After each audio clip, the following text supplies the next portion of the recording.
देहरादून के शिमला बाईपास पर एक गाय को काटकर फेंक दिया गया। यह न्यूज़ अभी प्रत्येक सोशल मीडिया में चल रहा है। एक गाय को काट करके फेंक दिया गया देहरादून शिमला बाईपास पर। आप सबको पता है कि देश में कानून बना है कि गौ हत्या पाप है, गौ हत्या नहीं होना चाहिए।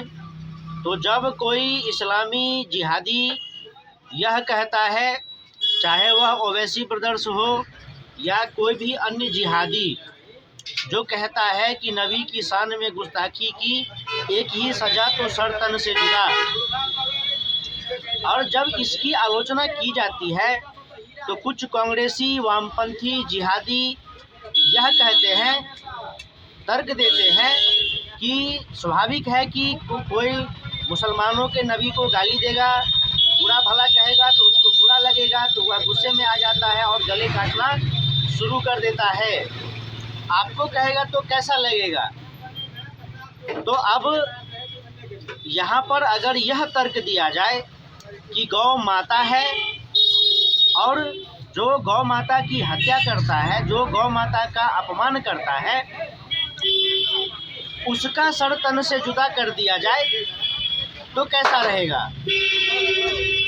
तो चूँकि जो बाल की खाल निकालते हैं, चाहे वह काले कोटधारी हो या कलम के सिपाही हो या फिर जो कोई वामपंथी, कोई कांग्रेसी, कोई जिहादी, कोई पीटर जो सुप्रीम कोर्ट में, हाई कोर्ट में या किसी भी कोर्ट में जज के कुर्सी पर बैठता है, तो यह सब बाल की खाल निकालने वाले मुकदमा करते हैं और ऐसे वक्ताओं पर, ऐसे राष्ट्रवादियों पर FIR करवाते हैं कि देखिए ये सर तन से जुदा का मामला उठा करके सांप्रदायिकरण करना चाहता है, सद्भावना को बिगाड़ना चाहता है, शांति को बिगाड़ना चाहता है, यह भड़काऊ बयान दे रहा है। जब SDPI जैसी संस्थाएं बनती है देश में, इंडियन मुजाहिदीन, सिमी जैसे संगठन बनते हैं देश में, जब रजाकार हो, मोहम्मद अली जिन्ना हो या फिर ओवैसी एंड ब्रदर्स हो या फिर ताहिर हुसैन हो, अमानुल्लाह खान हो या फिर पश्चिम बंगाल, केरल, झारखंड, महाराष्ट्र, पूरे भारतवर्ष का वह हर जिहादी जो पंचर बनाता है, जो IAS IPS है, जो वकील है, जो लेखक है, जो बॉलीवुड में स्टार है, हर आम और ख़ास मुसलमान जब तख्ती लेकर के खड़ा हो जाता है रोड पर कि नबी की शान में गुस्ताखी की एक ही सज़ा सरतन से जुदा, तो फिर गौ माता की हत्या की जाती है। जब गौ माता की हत्या की जाती है तो मैं उन वामपंथी कांग्रेसी जिहादियों से पूछना चाहता हूं, उन जज, वकील, पत्रकारों, उस शासन प्रशासन के लोगों से पूछना चाहता हूं कि अब क्या किया जाए, अब किस प्रकार से जिहादियों को जवाब दिया जाए।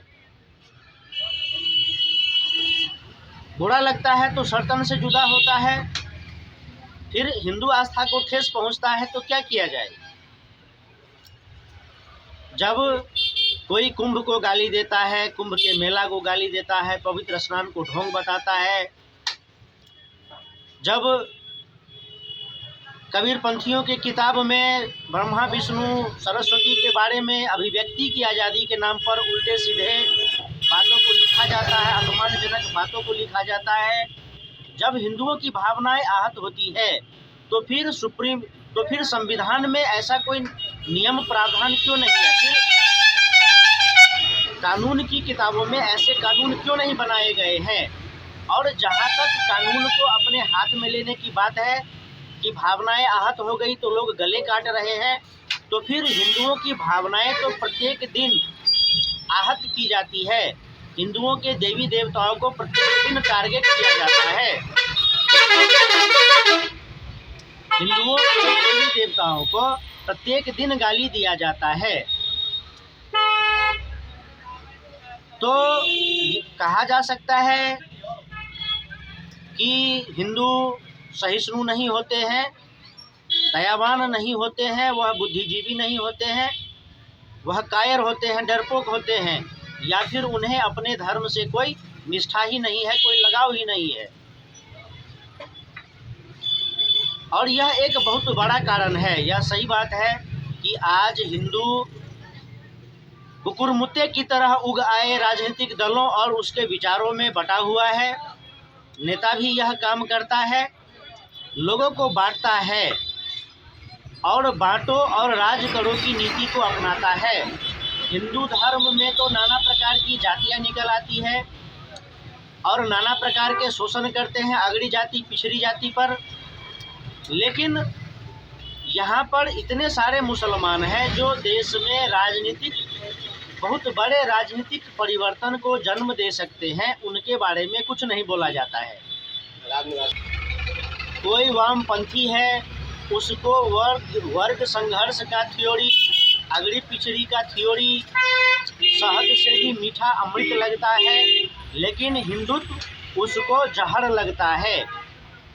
कोई कांग्रेसी है, उसको जिहाद में ईश्वर का अवतार गॉड नज़र आता है, लेकिन राम काल्पनिक नज़र आता है। कोई जिहादी है, उसको अपने अलावा कोई नज़र ही नहीं आता है। दूसरों पर कब्जा करने को हक कहा जाता है, और उस हक को लेने से कोई रोकता है तो फिर उसको शोषण कहा जाता है, जुल्म कहा जाता है। तो हद हो जाती है इन सब बकवासों की कि कोई उसको कब्जा नहीं करने दिया तो उसको हक लेने नहीं दिया, और हक लेने नहीं दिया तो यह उस पर जुल्म हो रहा है। अब पाकिस्तान को कश्मीर लेने से रोक दिया गया, तो पाकिस्तान का तो हक था कश्मीर पर, लेकिन उसको रोक दिया गया, तो अब पाकिस्तान पर जुल्म हो रहा है। अब 57 मुस्लिम देश मिल करके भारत में गजवाए हिंद करेगा, तो जो जुल्म सितम हुआ है पाकिस्तान पर वह समाप्त होगा और हक वापस लिया जाएगा। तो यह सब बकवास बहुत दिन से चल रहा है देश में, 1000 वर्षों का भारत का इतिहास है। तब है कि हिंदुओं को सोचना चाहिए और ऐसे लोगों को सत्ता में बिठाना चाहिए जो राष्ट्र हित और धर्म हित के लिए कार्य करे, बल्कि अपने विचारों को भी व्यक्त करना चाहिए, सलाह सुझाव भी देना चाहिए, और ऐसे लोगों को सत्ता में लाना चाहिए जो देश और धर्म की रक्षा कर सके। और जब देश और धर्म की रक्षा करने के लिए सरकार कोई कदम उठाती है तो हिंदुओं को उसका समर्थन करना चाहिए। हिंदुओं से इसलिए कहा जाता है क्योंकि बाकियों को इससे कोई मतलब नहीं है कि हिंदुओं का क्या हुआ, हिंदू मरा कि जिंदा है, बल्कि सबको हिंदुओं को समाप्त करना है, हिंदू धर्म को समाप्त करना है। और जब हिंदू समाप्त हो जाएंगे तो निश्चित रूप से भारत नष्ट भ्रष्ट हो जाएगा। इसीलिए आवश्यक है कि यह जो तर्क कुतर्क दिया जाता है, सब अपने अपने पक्ष में तर्क देता है और हिंदुत्व के विरोध में कुतर्क देता है। तो इन कुतर्कवादियों को समय समय पर जवाब देते रहना आवश्यक है। और इस देश में अगर अभी कोई ऐसा नेता है जो देश और धर्म की रक्षा कर सकता है तो योगी आदित्यनाथ, जो सार्वजनिक मंचों से कहते हैं, जिस प्रकार से ओवैसी जैसे नेता सार्वजनिक मंचों से सरदर्द से जुदा करने की बातें करता है, जिस प्रकार खुलेआम SDPI, PFI, Indian Mujahideen, Simi जैसे संगठन खड़े हो जाते हैं, ताहिर हुसैन जैसे लोग खड़े हो जाते हैं, मुनव्वर फारूकी जैसे लोग खड़े हो जाते हैं, ऐसे असंख्य नाम हैं। हम ऐसे असंख्य नामों में से कितने नामों को गिनाएंगे? लाखों घटनाएं होती हैं देश में, कितनी घटनाओं को गिनाएंगे?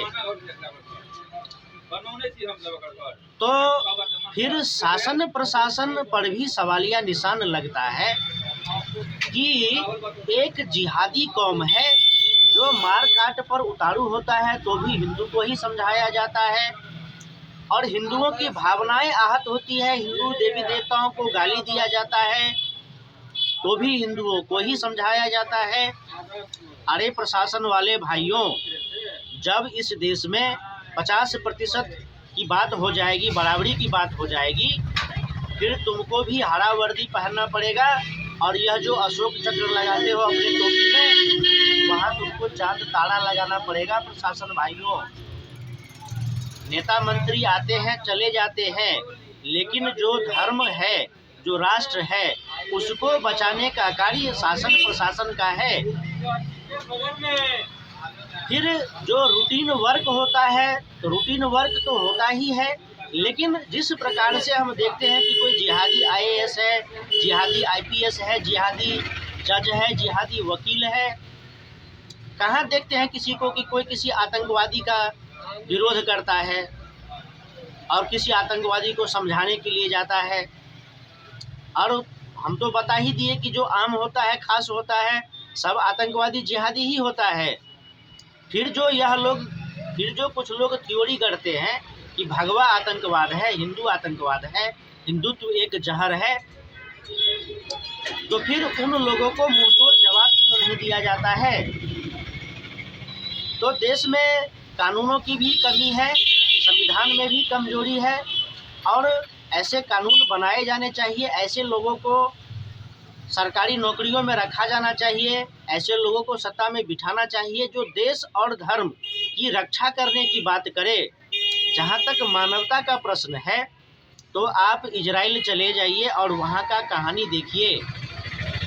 इजराइल छोटा सा देश है, इसलिए वहाँ पर इस्लामी आक्रमण हुआ और इजराइल को 2 टुकड़ों में बांट दिया गया। एक बना फिलिस्तीन, एक बना इजराइल। फिलिस्तीन कोई हवा से नहीं आया है, उसको निरंतर संघर्ष, जिहाद, यहूदी और इस्लामी आक्रांताओं में निरंतर संघर्ष होता रहा, जिसमें यहूदी पराजित हुए और इजराइल के 2 टुकड़े हुए और इजराइल फिलिस्तीन बना। और आज गाजा के लिए लड़ाई हो रहा है। यही इस्लामी आक्रांता अमेरिका पर हमला नहीं करता है, अमेरिका को वह 2 भागों में नहीं बांट पाया, वह अमेरिका के किसी भाग के लिए नहीं लड़ रहा है। भारत कमज़ोर पड़ा क्योंकि बहुत सारे रजवाड़े थे, कुछ तो कमी थी, तो कमी यही थी कि बहुत सारे रजवाड़े थे। और फिर इस्लामी आक्रमण हुआ भारत देश में, और जब इस्लामी आक्रमण हुआ भारत देश में तो 2 टुकड़े हुए भारत के। फिर कश्मीर के लिए लड़ाई हुआ। वही कहानी इजराइल के साथ है, इजराइल और फिलिस्तीन, और उस दोनों के बीच में गाजा के लिए लड़ाई है, और वहाँ एक हमास नाम का आतंकवादी संगठन खड़ा हो जाता है। अब जब इजराइल कार्रवाई किया है और सबको नष्ट कर दिया है, फिर भी वह आतंकवादी मानने के लिए तैयार नहीं है। और रेड क्रॉस वहाँ पर अनाज लेकर के जा रहा है, दवाई लेकर के जा रहा है, टेंट लेकर के जा रहा है। क्या इस चीज़ का अंत हो पाएगा? नहीं हो पाएगा। 20 से 25 वर्ष गाजा में अब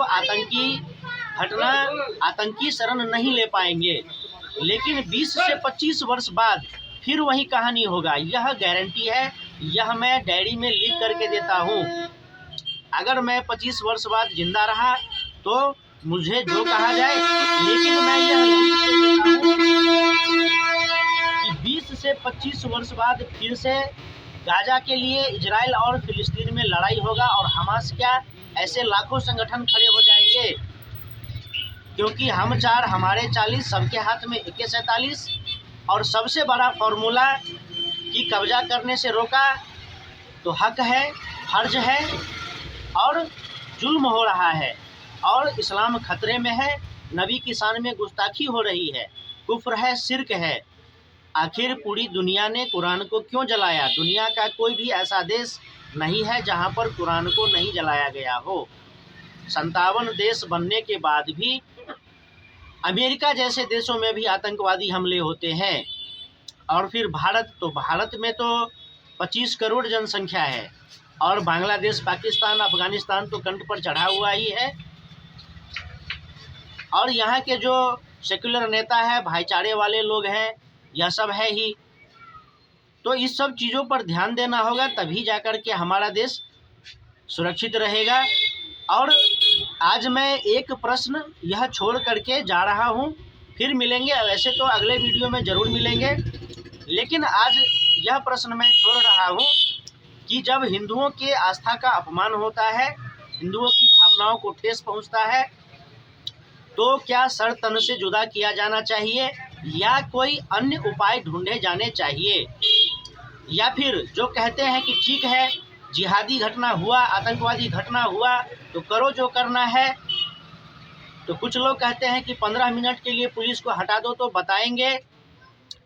तो उन पत्रकार भाइयों से कहना चाहूँगा, जैसे कि इंडिया टुडे ग्रुप हो गया, एनडीटीवी हो गया, ऐसे बहुत सारे आतंकवादी जिहादी पत्रकारिता संगठन हैं, उन सब से मैं कहना चाहता हूँ कि फिर जो विधवा विलाप होता है, फिर जो रेड क्रॉस आता है, फिर यूनिसेफ आता है, यह सब खेल बंद करो। क्योंकि अब मानवतावादियों को भी सोचना चाहिए कि बहुत हुआ, 57 देश बन चुका है, इतना धन संपत्ति है अरब अमीरात में, और मुद्दों पर भी राजनीति की जा सकती है और बातें भी हो सकती है। ये हम 4 हमारे 40 सबके हाथ में AK-47 वाली स्कीमें बंद होनी चाहिए। इसके लिए जो भी जिम्मेदार लोग हैं वह अपने आप में विचार करें, सोचे समझे। अन्यथा जो इजराइल ने गाजा में किया है,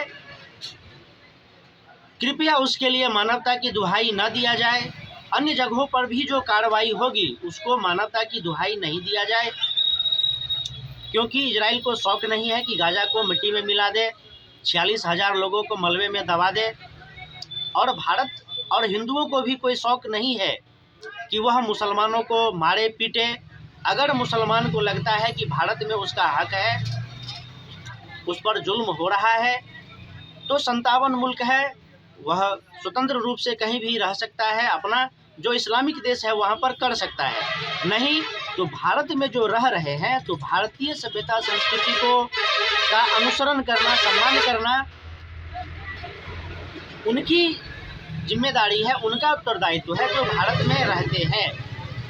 अगर नागरिक है अच्छी बात है, उनको भारतीयता का सम्मान करना चाहिए, लेकिन कोई दबाव नहीं होना चाहिए कि हम बीच सड़क पर गाय काटेंगे या किसी हिंदू लड़कियों का छेड़छाड़ करेंगे, बलात्कार करेंगे, जिससे कि एक भय का माहौल हो और भय के माहौल के वातावरण में दबाव बनाया जा सके, फिर ढेर सारे मस्जिद बनाए जा सके, ढेर सारे मदरसे बनाए जा सकें, हिंदू बच्चों बच्चियों को नशे के कारोबार में धकेला जा सके और राजनीति की जा सके। फिर मिलेंगे अगले वीडियो में, तब तक के लिए नमस्कार।